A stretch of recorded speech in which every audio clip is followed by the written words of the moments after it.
Hola, ¿cómo están? El día de hoy vamos a tocar un autor que es Charles Sanders Peirce, que es el padre del pragmatismo. Este señor nació en Cambridge, Massachusetts, el 10 de septiembre de 1839. Él es un filósofo, es un lógico y él es un científico estadounidense. Él es considerado el padre de la semiótica moderna y que fue constituida junto con Ferdinand Saussure. Su padre Benjamin Peirce es un profesor de Harvard, obviamente es un reconocido matemático y astrónomo, entonces Peirce podría ser considerado en su tiempo, gracias a su padre, un niño prodigio, gracias a que él en su adolescencia ya leía manuales de lógica y dominaba argumentos filosóficos como los de Kant, como los de Hegel, Hobbes, Hume. Bueno, entonces Peirce no tuvo hijos. Él falleció en 1914 a causa de un cáncer. En todos sus trabajos, pues dejó más de 800 páginas de manuscritos que en este tiempo fueron vendidas por su viuda, en ese caso, a la Universidad de Harvard. Gracias al desarrollo más reciente de la semántica, que es la que estudia el significado de las palabras y expresiones, o sea, lo que las palabras quieren decir cuando hablamos y escribimos, y de la pragmática, que es la que estudia el lenguaje, o sea, la que nos ayuda a mejorar nuestras capacidades comunicativas como seres humanos, ha habido un acercamiento entre la lingüística, que es la que estudia lo científico, y las lenguas naturales como el léxico, la pronunciación, la manera en que hablamos y el idioma como tal, y la filosofía, que es una doctrina de razonamientos lógicos y metódicos sobre aspectos como la existencia, la verdad, las causas y efectos de lo natural como el ser humano, el universo. Entonces, gracias a este acercamiento, el pragmatismo y la semiótica de Peirce han facilitado un marco amplio de estudio en el que se pueden resolver algunos problemas que se le ha planteado, que el lenguaje le ha planteado tanto a la lingüística como a la filosofía. Entonces, como sabemos, Peirce es el padre del pragmatismo y de la semiótica contemporánea. Y podemos considerar que en su pensamiento pueden haber algunas claves sobre la filosofía analítica. Y con esto, en las últimas décadas se ve un acercamiento temático entre la lingüística y la filosofía, porque la filosofía del lenguaje se centra en eso, en los aspectos comunicativos del lenguaje y no en los aspectos lógicos como en las décadas anteriores. El estudio del lenguaje no debe abordarse desde una sola perspectiva, ya que esto le daría lugar a las teorías lingüísticas unilaterales. Lo que se busca es un enfoque multidisciplinar, donde se permita conocer a fondo el lenguaje. En los últimos años, la lingüística se ha aproximado a la antropología, la sociología, la psicología, entre otras ciencias, pero no se debe olvidar que la filosofía siempre ha estado preocupada por el lenguaje, muchísimo más en este nuevo siglo, donde se ha producido un giro lingüístico de la filosofía. En conclusión, la filosofía y la lingüística, a pesar de tener enfoques y perspectivas distintas, poseen un mismo objeto de estudio que sería el lenguaje. La lingüística puede acoger las teorías de Peirce si se deja a un lado la idea de concebir el lenguaje exclusivamente como un sistema formal abstracto. En el fondo, ni el análisis de la lengua de Saussure, ni la exposición detallada del funcionamiento de la estructura profunda del lenguaje elaborada por Chomsky han conseguido averiguar la naturaleza del lenguaje humano. Los lingüistas reconocen que para encontrar esa naturaleza del lenguaje humano es necesario o se exige analizar su uso, puesto que una de sus principales funciones ha sido la comunicación. El lenguaje se ha considerado entonces como un sistema de comunicación. Es ahí donde tiene cabida la pragmática y la semiótica. Bueno, entonces el signo para Peirce es una transición de esta dicotomía saussuriana, dando paso así a esta semiosis que él plantea, que está constituido por tres partes fundamentales, que es el significado, el significante y el interpretante. Entonces, además, agrega que a su vez el interpretante crea nuevos signos, o sea, él dice que nosotros somos signos creando nuevos signos constantemente. Entonces, como ejemplo tenemos como cuando un amigo llega y te cuenta como que vio a la mujer de tus sueños, ¿cierto? Entonces tenemos que él va a decirte con cada signo que utiliza, que es flaca, que es alta, que es morena, eso produce en ti unos interpretantes. Y estos interpretantes son la idea de cómo es el objeto. Ella es flaca, ella es alta, ella es morena. Nos están dando una idea de cómo es el objeto. Pero entonces lo interesante es cómo estas preguntas van puliendo otros nuevos interpretantes y a través de esos significantes tu amigo te logra transmitir a tu mente el objeto que tiene él en la suya. Entonces teniendo así por finalidad un proceso semiótico, que es donde se utiliza el significado, el objeto y el interpretante, creando así un signo. Recordemos que la semiosis es entendida como un proceso que se desarrolla en la mente del intérprete y que se inicia con la percepción del signo y finaliza con la presencia en su mente del objeto del signo. ¿Qué entendemos con esto? Entendemos que se realiza una relación entre el significante, el objeto y el interpretante, lo cual para Peirce cumplir con esos tres aspectos fundamentales generan ese aspecto semiótico. Peirce reconoce dos tipos de objetos, que es el inmediato y el dinámico. Entonces, el inmediato es el objeto tal y como se conoce con el signo que lo representa. Ejemplo, tenemos el objeto que es Medellín, el signo que es el Parque Berrío y el interpretante que es la cultura. O sea, aquí solo se está conociendo al objeto por medio del signo que lo representa. Se está conociendo a Medellín por parte del Parque Berrío que lo representa. Pero entonces también tenemos el dinámico, que es el objeto en su totalidad fuera del alcance de cualquier signo o proceso semiótico finito, en que se conoce a largo plazo tras investigaciones de una comunidad amplia o de investigadores empleando múltiples signos y contextos. Entonces nos da a entender que el objeto, en este caso Medellín, y el signo que es el Parque Berrío, tiene diferentes interpretantes, que puede ser tanto cultura como arte, o puede entrar a interiorizar al propio autor, que es Fernando Botero. Dentro de la semiótica general de Peirce tiene cabida el signo lingüístico con sus características propias. La semiótica peirciana enriquece el enfoque de la lingüística cuando éste considera el lenguaje como un fenómeno comunicativo, ya que en la comunicación tanto el hablante como el oyente están constantemente interpretando signos. La atención se centra en la interpretación del signo y no solamente en su descodificación. Entonces, si nos comunicamos y conocemos el mundo a través de signos, esto quiere decir que todos los seres humanos estamos constantemente interpretando signos. La interpretación de un signo revela su significado y hace parte de un proceso al que Peirce denominó semiosis y que explica a partir de la concepción triádica del signo. La semiótica no solamente estudia la naturaleza de los signos, sino también los procesos significativos, y la semántica o ciencia del conocimiento se podría construir desde bases diferentes si se toma en cuenta el papel del interpretante que aparece en la semiótica de Peirce.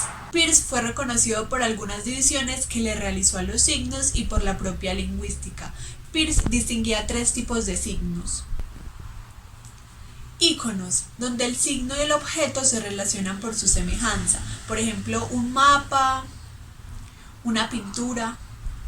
Índices, signos que representan al objeto porque están conectados de alguna manera con él, por ejemplo, las huellas, los rayos, la fiebre. Y símbolos cuya relación con el objeto se debe a un acuerdo o que también es un significado que adopta la sociedad, por ejemplo el símbolo de paz o el símbolo que diferencia femenino y masculino. El lenguaje no es algo separado del resto de las actividades humanas, sino que es una realidad que permite al hombre progresar y conocer acerca del conocimiento adquirido. Los investigadores del lenguaje enriquecen su estudio gracias a las aportaciones de la semiótica en el plano de la comunicación. Los filósofos investigan el modo en el que conocemos a través del estudio de los procesos de interpretación de signos. Una de las aportaciones más originales de Peirce a la semiótica en general y a la lingüística fue la concepción triádica del signo, frente a Saussure, que consideraba el signo lingüístico como una entidad compuesta de dos caras, significado y significante. Peirce basa la noción del signo en la interpretación de este. En ese sentido, la semiótica de Peirce se relaciona con las actuales teorías de la lingüística pragmática, que dan un papel fundamental a la interpretación de enunciados al distinguir significado e interpretación. El número de lingüistas que han intentado asimilar la teoría semiótica de Peirce al estudio del signo lingüístico hasta el momento han sido muy reducidos. En primer lugar, porque los escritos de Peirce pueden llegar a ser muy oscuros, tanto en su contenido como en su estilo, para aquellos lingüistas que no están acostumbrados a esas terminologías filosóficas. En segundo lugar, porque la semiótica de Peirce puede aplicarse a la lingüística, pero en un marco más amplio como lo es la teoría del conocimiento, ¿cierto? que lo explica y lo enriquece.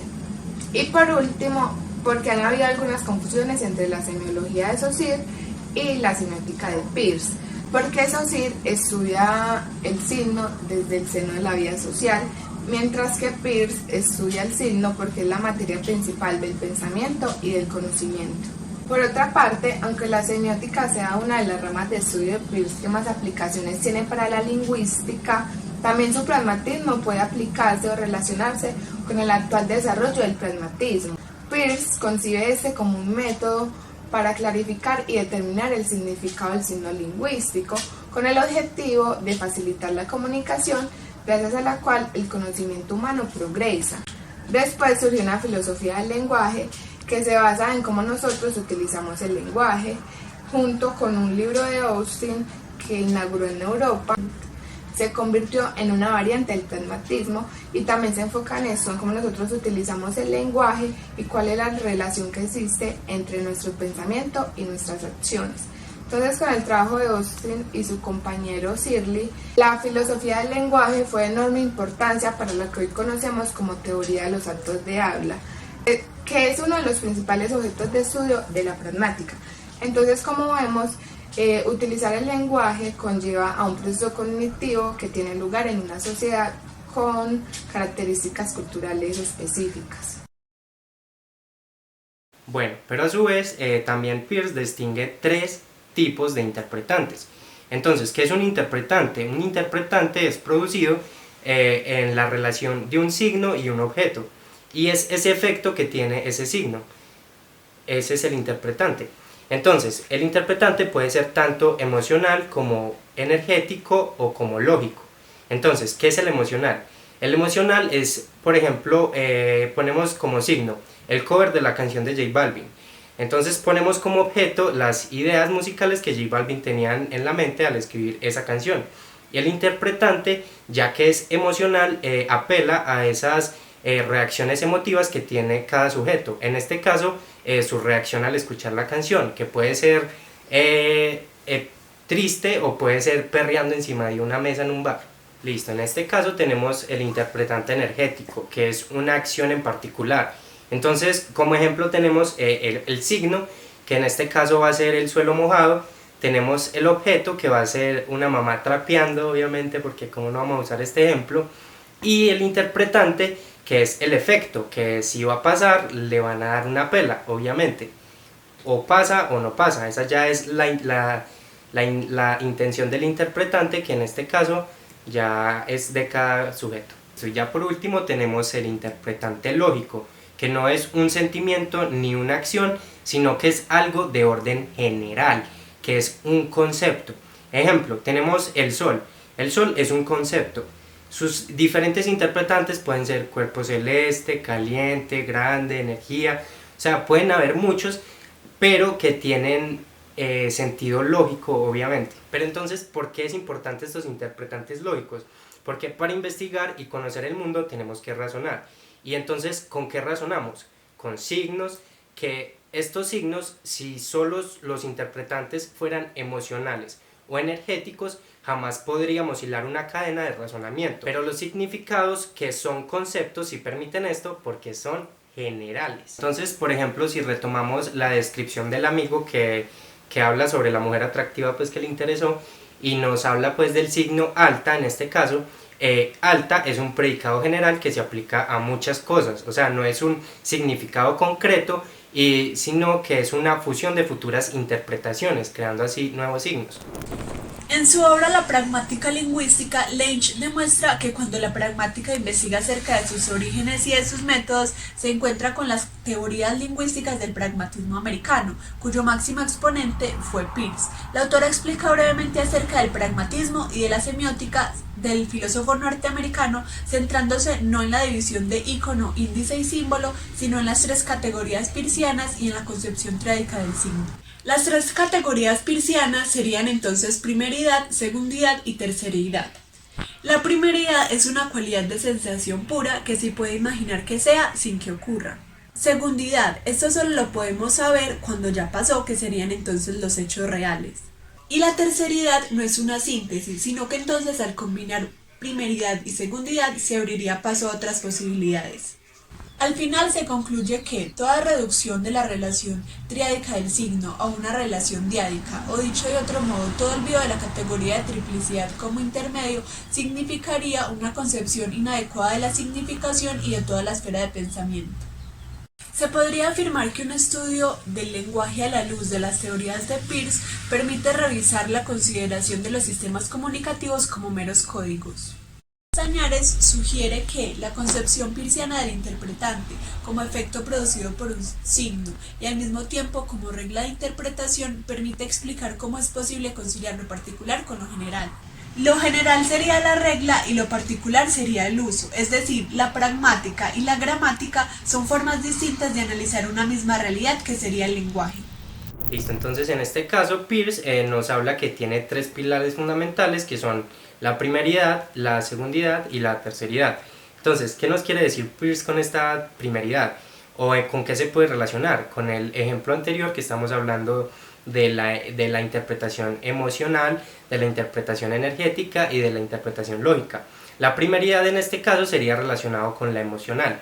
¿Por qué? Porque el sentimiento es una totalidad cualitativa sin comparaciones, así lo describe. Listo, entonces tenemos también el pilar que es la segundidad, que es el aspecto de la interpretación energética, o sea, se puede relacionar con la interpretación energética, que se da como un producto de la relación mecánica con otra cosa. Ejemplo, la mamá pegando al niño que le pisó, esto solo es un producto singular y aislado. Siguiendo con este tercer pilar que es la terceridad, que es la interpretación lógica, se dice que esto no es algo innato como la emoción o mecánico y singular como la interpretación energética, sino que esto es... sino que lo emocional, o sea, no lo explica que lo emocional vive en el presente, lo energético se da en el pasado porque ya mientras sucede está siendo parte del pasado y no del presente, y el lógico, por ser conceptual, se dirige al futuro, ya que puede ser comprendido por ser general. La filosofía de Peirce no ha sido suficientemente estudiada en España. Sin embargo, su pragmatismo y su semiótica están ejerciendo un lento pero progresivo influjo en la lingüística española. Durante la mitad de este siglo, en España, incluso en los años 80, el estructuralismo y los generativismos están dominando los métodos de análisis lingüísticos. La insuficiencia de estas teorías, a pesar de considerarse muy científicas, no explica la complejidad que cierra el lenguaje e hizo que nuevas corrientes lingüísticas llenaran ese vacío teórico que iban dejando algunas concepciones del lenguaje ya superadas. Estas nuevas corrientes se caracterizan por darle un trato especial al sujeto que emplea el lenguaje. Como sabemos, la lengua es comunicativa y por ello el hablante oyente toma un primer plano que antes se le tenía negado. Entonces, si la comunicación es importante, es porque dos o más personas tienen algo que comunicarse o algo que contarse, y por eso la lingüística ha recuperado el estudio del significado comunicativo que antes se le tenía tan olvidado en la lingüística de corte estructuralista. El futuro desarrollo de la lingüística se centra en el estudio de la comunicación humana, es decir, tienen cabida ciencias como la psicolingüística, la sociolingüística o lingüística aplicada y el análisis del plano significativo del lenguaje. Listo, entonces, ¿por qué este lógico, por ser conceptual, se dirige al futuro? Es porque para ser efectivos los signos, como nos lo dice Peirce, tienen que ser constantemente interpretados por nuevos interpretantes a futuro. Entonces, para Peirce nos habla de que el condicional sería nos llevaría a una mejor interpretación lógica. Nos pone como ejemplo el concepto de gravedad. Su significado no sería la piedra cae cuando la suelto, sino que tiene que ser un general. Tiene que ser algo como cualquier piedra caería al suelo si la soltara. Listo, entonces Peirce también nos explica que la semiosis es conceptual. Depende del punto de vista del que hace el análisis. Por ejemplo, ponemos el gato. El gato puede ser tanto un objeto como puede ser un significado, como puede ser un interpretante. O sea, puede estar en las dos, ya que depende, como dijimos, del punto de vista que se propone el análisis. En la semiótica peirciana, el significado cobra de nueva importancia porque hace parte constituyente de nuestro lenguaje. Esta nueva concepción del significado, algunos investigadores la consideran como una teoría lingüística y otros como una teoría del conocimiento. La semiótica enriquece la comprensión de nuestro lenguaje al ofrecernos una nueva perspectiva de estudio. Es por esto que Peirce tuvo una gran importancia en el desarrollo de la pragmática lingüística a través de su pragmatismo. El pragmatismo para Peirce hace referencia a que el lenguaje puede ser interpretado como una forma de acción simbólica, en la que los actos del habla expresan las intenciones de los hablantes. La lingüística hoy en día se debate por mantener su autonomía o acoger dentro de sus teorías nuevas aportaciones de otros saberes acerca del lenguaje. La semiótica peirciana podría arrojar muchísima luz a esos aportes de la teoría lingüística, sin embargo, queda mucho camino por recorrer.